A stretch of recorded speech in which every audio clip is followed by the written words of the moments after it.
सुना बिटिया हो बाबा के दुलरिया, करही के परिनु बियाह हो। सुना सुना बिटिया हो बाबा के दुलरिया, करही के परिनु बियाह हो। हमरे समझवा के रीतियाई बाटे, करही के परिनु निबाह हो।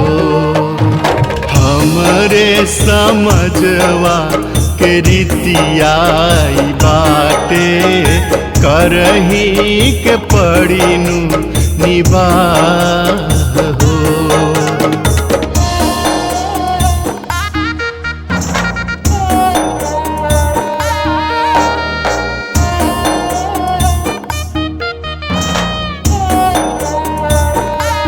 बेटी हो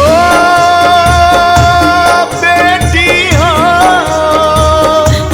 बाबा हो बाबा हो, बेटी हो बाबा हो, बेटी हो।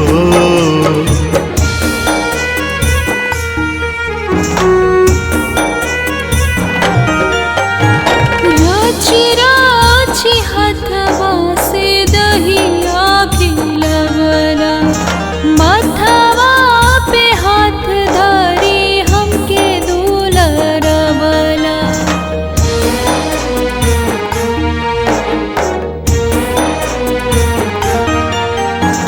नेहिया न कम होई कब हुए बेटी, आँखिया क तारा हमरे बाटुवनो की। अपने ही बगिया में झुलुआ झुला के, दूसरा दिखावा जनी राह हो। अब ही तो हमारी बाबाली रे उमरिया, कैसे के करब हम बियाह। हमरे समझवा के रीतियाई बाटे, करही के परिनु बियाह हो। हमरे समझवा के रीतियाई बाटे, करही के परिनु बियाह हो।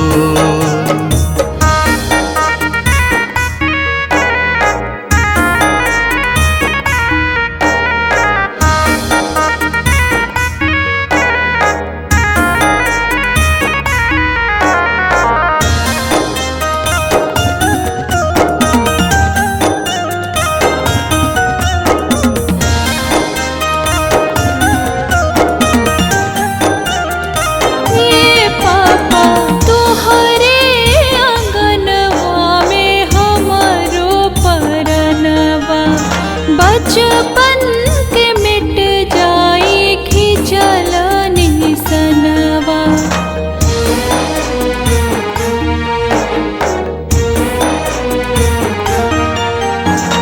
घरवा घरौंदा निसनवाए बेटी, राखब सब संभाल के खिलौनाए बेटी।